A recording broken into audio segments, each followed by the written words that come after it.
You will never finish Old School Runescape. Probably, at least. It's not that it's impossible to completely finish a game of this caliber, but it's definitely improbable.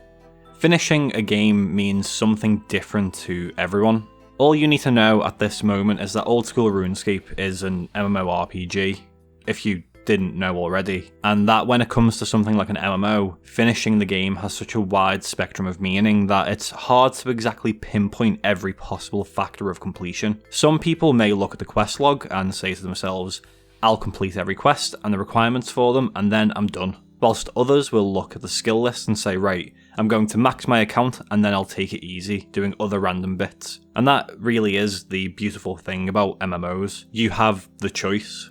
You can choose where your finish line is. And if you reach that line, more often than not, there's something else in the distance that you can move the finish line to. It's something I did.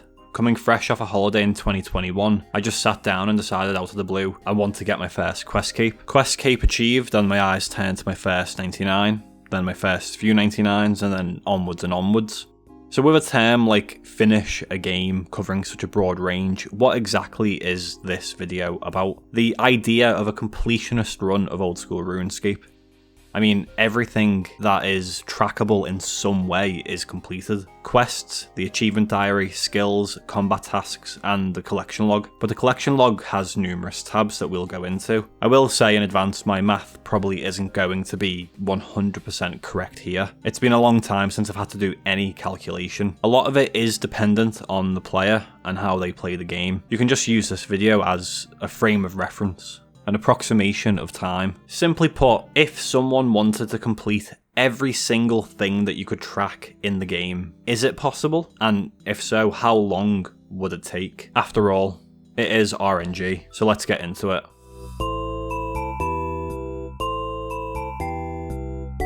Quests. Who doesn't love a good quest? Let alone a RuneScape quest. Love them or hate them, you have to admit they do go the extra mile to be a bit more unique in the world of MMORPGs, and the dialogue being so on the nose sometimes is fantastic. So I have to applaud Jagex for them, except for one small favour. If I ever see a One Small Favour 2 Electric Boogaloo, I most likely will just retire my quest cape. Quests are, in my opinion at least, the easiest of the first completionist factors we have to consider. There's a set amount and the skill requirements, whilst some are seen as high. None of them breach level 75, and some of them you can even use skill boosts so you don't have to worry about training them fully. In general, these are the skill requirements you're looking at to complete every quest in the game at the time of making this video. 1558 total level and 200 quest points, which you'll get as you'll complete quests, so it's not too bad.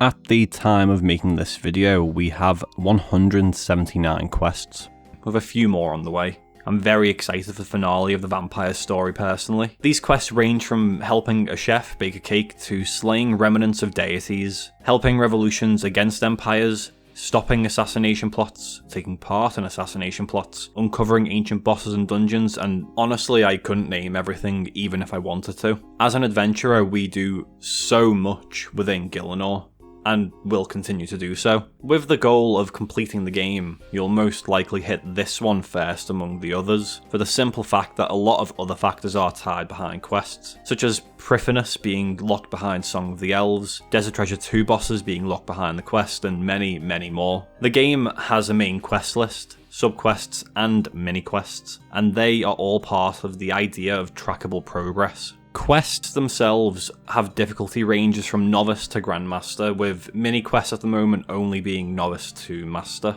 There are 24 quest series at the moment, some of them having recent quests, others having no updates in, well, a while. So how long does it take to do all of the quests? A while, honestly. It truly depends on the pace you do it, if you use a quest helper or just in-game dialogue to do the quests, and of course, the time it takes to get all the skills for them. But looking at purely just the quests, you have some that literally will take you 10 minutes, and others that take over an hour or two. I remember during Dragon Slayer 2 struggling with Galvek until I hit some good bolt procs. For the sake of the video, we're not looking at the skill requirements when it comes to time. From researching about the times it takes to do all of them, I came across this video from Small XP Lamp, and I just want to thank him for the Excel spreadsheet that he made regarding that topic. So that's what I'll be using. Now granted, the quest list for this was last updated in 2020, so I went ahead and used the same method as him of going through Slayer Music 1's video times and adding them onto the spreadsheet to get an accurate enough time for 2026. Going through this method, we arrive at roughly 61.85 hours of doing just quests.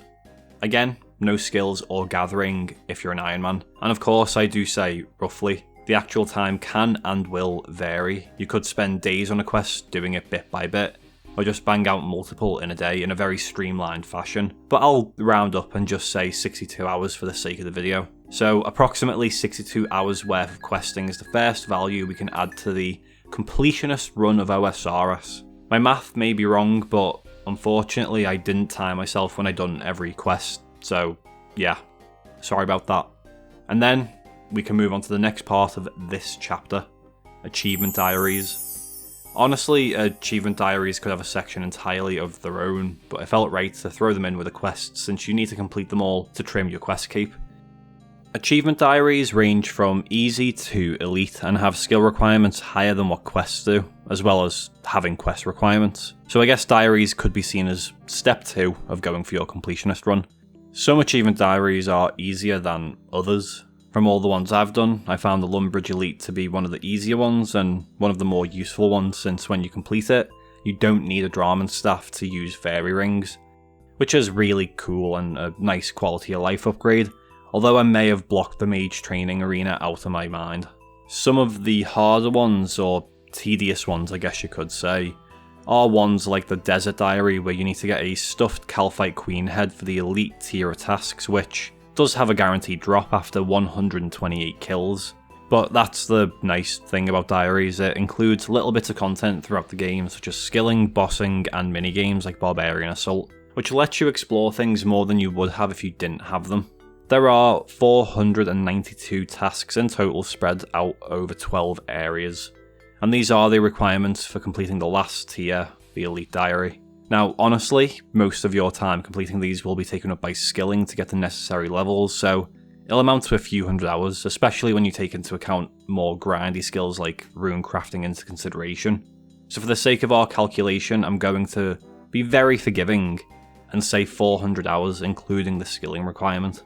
Probably lower or higher depending on how intensely you play the game, but this brings our current total to around 462 hours for chapter 1 of this video.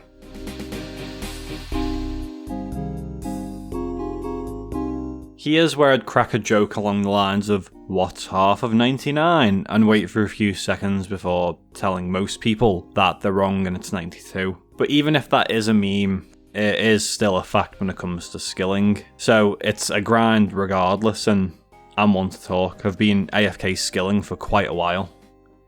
There's 24 skills in Old School Runescape that are divided into 15 free-to-play skills and 9 members-only skills.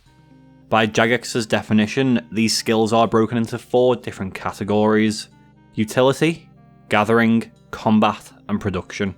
All skills apart from hit points, which start at level 10, will start at level 1, and the journey to 99 is perilous in very different ways. You will need exactly 13,034,431 experience to reach level 99 in any skill, and attain a cape of accomplishment. And these capes offer some different benefits, such as the mage cape allowing you to change your spellbook several times a day. Now, you can do the math, but if we multiply 13,034,431 by 24, we will reach the magic number of 312,826,344, which is the minimum amount of experience you'll have if you reach every skill to 99. The max cape provides benefits of all the skill cape perks, so it's a very, very good cape, and it can be imbued with different items to make different variants of the capes. As of the 1st of February 2026, we only have 32,190 players with the max cape. So now that we have the magic number, how long does it take to reach max? That varies a lot, like everything else in this video. The first player to accomplish this task was Jebrim IV, doing so after 248 days from the release of Old School RuneScape. So it's clear that you can max your account within a year, given enough time and grind. You can most likely do a lot of skills very, very quickly. The only caveat being the faster the XP, sometimes the more GP it'll take. And with some skills, there's no skirting the grind. And I'm looking at you, agility. But that is the thing about skilling. It can be done super, super quick. Like fletching darts can get you to 99 in record time, but also be obscenely expensive. Like tears to your eyes expensive. That is on top of super intense clicking, which I don't know about you, but I don't feel like putting a 6-hour shift in clicking the same 2 spaces at a bank. There's even the idea of tick manipulation, which is a method in which you utilise the game's tick system to your advantage. A good example of this is the 3-tick mining granite method, which can offer relatively fast experience and is often regarded as the fastest method to get to 99 mining. You basically, and I say basically very loosely because I've never attempted to do this, use swamp tar on a clean herb to set up a 3-tick cycle and then move to a granite rock to mine it. If you time it correctly, you'll skip the delay from moving to the granite rock and have a chance of receiving a rock every 3 ticks. I'll throw up a GIF from the OSRS wiki on screen because honestly, even reading that description has gotten me confused, but let's just move on. As of the making of this video, these are what my skills look like. Obviously, a lot of this is AFK, like woodcutting, fishing, mining, etc. It would take approximately 1,700 hours to max your account if you were using the fastest methods for each skill. This doesn't take into account for making money for the skills, buying supplies, etc. So a more realistic view is about 2,300 to 2,500. But since I'm looking at purely training the skills here, we'll meet in the middle and say 2,000 hours. Bearing in mind that is just above doing all the fastest ways, so let's just add the 2,000 to our total. Sailing came out while I was writing this script, so I've had to add this bit in post-release. But we're looking at anywhere between 70 to 160 hours to get sailing to 99, depending on what methods you are using. I'm more of an AFK player when it comes to skilling, so considering that I'm literally looking at my other screen right now as I'm salvaging, we'll throw the time to around 2,100 hours in total for this section. Honourable mention for a Max Cape Ironman record of 1,599 hours held by JCW07, so he's even beat that out the park. Now, to add on to the end of this section, it's worth mentioning the idea of 200 million experience. If you enjoyed the grind to 99 so much, imagine doing that roughly 15.34 times again. And don't get me wrong, there are people that do that. I mean, Suck It Losers was the first to reach 200 million in a skill in OSRS, and it was in cooking, achieved on the 16th of April 2013. One skill is one thing, but all 23, surely no one would do that. I mean, if you had any doubts, Link's Titan would easily put them to bed. He finished getting 200 million experience in every single skill in the game, a whopping 4.6 billion experience gained overall, an achievement he gained on the 28th of December 2018. With the release of Sailing, Fast07 now has the #1 spot of having 200 million in all 24 skills in the game, which is 4.8 billion. According to the Old School RuneScape wiki, it would take roughly 13,500 hours to reach 200 million experience in all skills, at the current rates, using the best methods available. And though that is a crazy achievement, there is no benefit from training any skills above 99, hence why I'm not adding it to the tally of the hours we're keeping, but keep on grinding, everyone. Be honest, you knew this was coming. Of course you did. We all knew deep down that this is the kryptonite of finishing Old School RuneScape. The collection log. And I will say I am no mathematician, so I do apologise if I get anything wrong here, but this is probably the most mathematic heavy topic of this video. It's interesting, to say the least. This is truly what defines RNG, how much you've been blessed or turned away, because you can be extremely spooned or go as dry as the Sahara, and trust me, if you want to fully finish this aspect, you're probably best making your account into a generational one, so your offspring can take the reins once you're gone. The collection log, as of making this video, has 1,693 slots, which, simply put, is just a log of what trackable unique items you've received from a plethora of different bits of content. This covers clue scrolls, bosses, raids, minigames, and other. The latter may sound ominous, but that just covers most miscellaneous bits, like skilling uniques, specific drops from monsters, slayer, pets, etc. Now, I'm not a clogger myself. All I've been doing is grinding out the most AFK skills the past few months, so I'm not really looking at getting the collection log done anytime soon. But for those chasing those drops, power to you, man. Much, much braver than I am.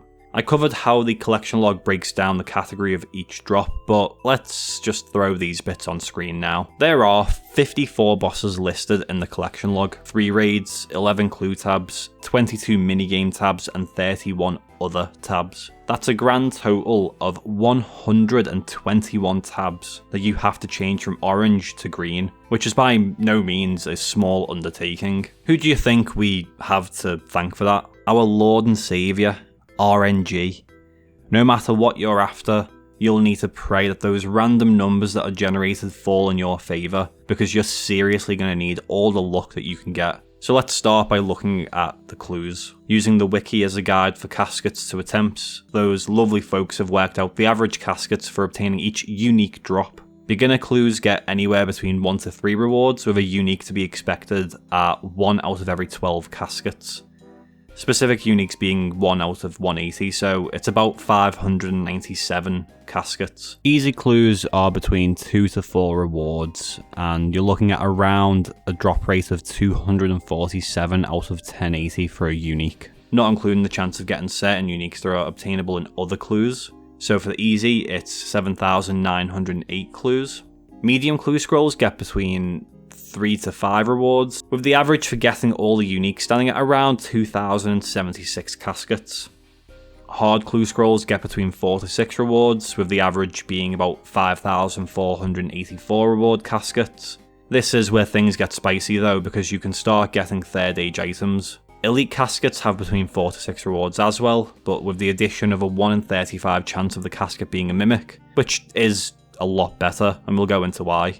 You're looking at an average of 8,132 caskets though to get all the unique specific to the elite clues, not including shared drops. Master clue scrolls grant between 5 to 7 rewards, and also have the addition of being a mimic at a rate of 1 in 15. And not to get everyone too excited, but it's also got a 1 in 1,000 chance of giving you a bloodhound pet, which I might get one day.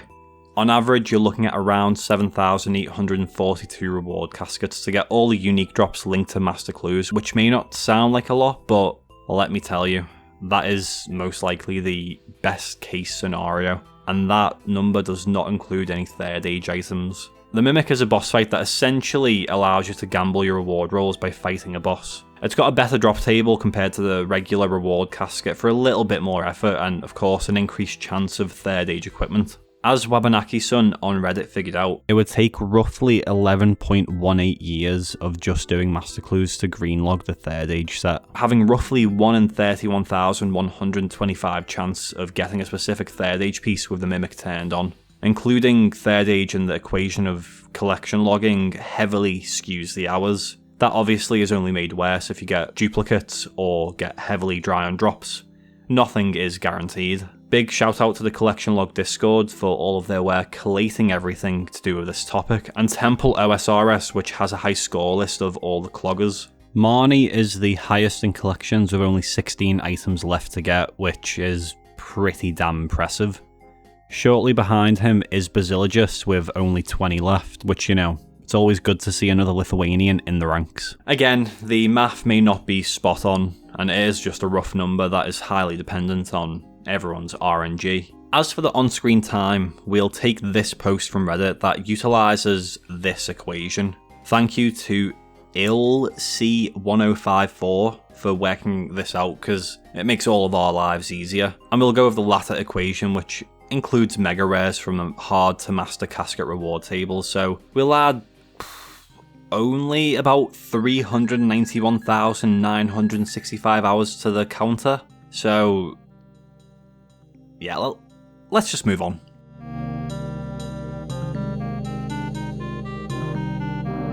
We could literally just rename this entire chapter to RNG log, because for pets it's a pretty similar deal. Thank you to Petcord for having useful resources for this tidbit of the video, but utilising their pet hours sheet, you can see the sheet has drop rates and kills per hour, which allows us to combine all of the efficient hunting hours. In the end, we're looking at around 5,293 hours. So if you're efficiently hunting for pets, which most of the time we won't be, and don't forget that's if you get it. Some people have become widely known for having terrible dry streaks, which really breaks your heart.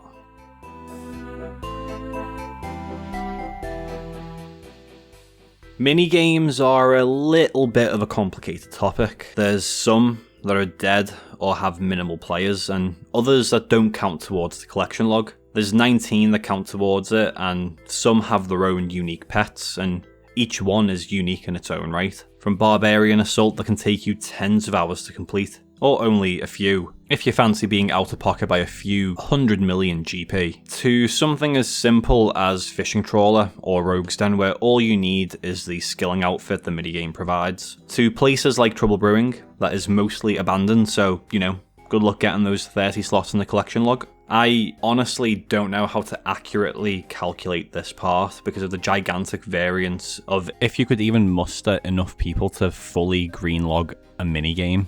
And then you need to greenlog 19 minigames. There's even stuff like Last Man Standing that has 32 collection slots, but good luck grinding that out if you're not good at PKing. Thermold on Reddit calculated that for every minigame to be greenlogged, it would take roughly 800 hours before Last Man Standing, with Last Man Standing taking anywhere between 175 to 200 hours if you won every single game. So that's essentially another 1,000 hours on top of what we already have.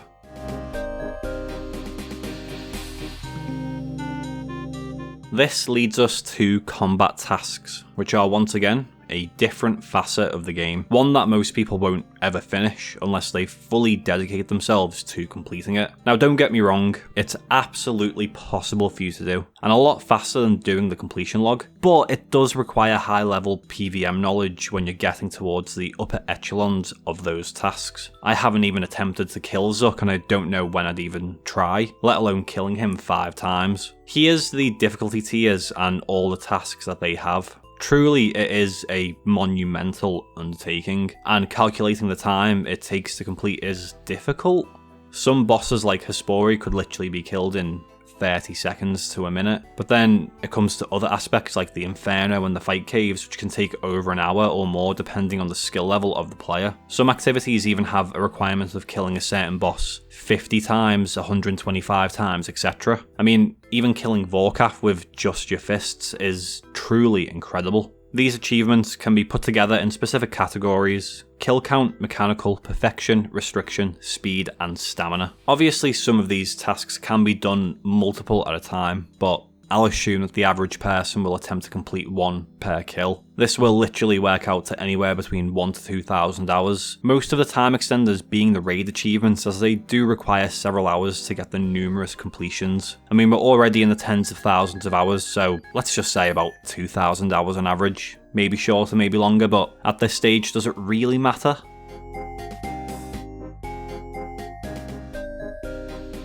So there you have it. It'll take roughly 46 years by my calculations to complete Old School Runescape right now. And that is a lenient and extremely hopeful amount. That does not include any new bosses, quests, achievements, or even future skills that might come in the 46 years that someone may be attempting to complete everything. Just to reiterate a final time, these numbers are extremely rough, and I'm in no way stating this as a fact. The biggest and ultimate factor is literally RNG. You could get a 3rd age pickaxe from your very first master clue and statistically cut off thousands of efficient hours, or you could do 10,000 master clues and not get a single 3rd age item. So just take the numbers with a grain of salt. Given all that, researching for this video, I did come across a video that Flipping Old School made, in which he stated that as of 2019, from his calculations, it would take roughly 172 years to complete. So it really shows you the grand scale of it, doesn't it? That's if you played every single hour, 24 hours a day, 7 days a week, every single day of the year. Even if we say that the time frame could be anywhere between 46 years to 170 years, you may as well start that generational RuneScape account to pass down to your descendants. And they might just complete it so you can be released of your oath and go to the great beyond. Realistically, Old School RuneScape may never be finished. Content will continue to be released, and imagine if they added second age or first age gear as a super rare drop. But why would you want to finish it anyway? Everyone knows the age-old saying of you never quit RuneScape, you just take a very long break.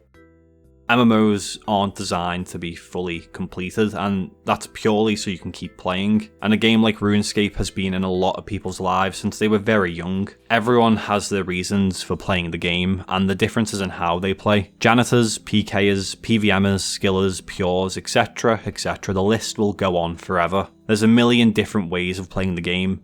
In the end, all that matters is that you're enjoying your time while you play. For me, I'm just trying to max my account. The collection log doesn't ignite me with reasons to play the game. I personally just want the max cape and hopefully a third age pick along the way. I definitely wouldn't complain. Even on the road to max, I'm dreading doing agility, which is probably leading to me just putting it off. But for those rolling the stone up the hill like Sisyphus, by trying to get that collection log complete, good luck. Speaking of which, let me know down in the comments what your collection log looks like. Always good to see how different people play the game.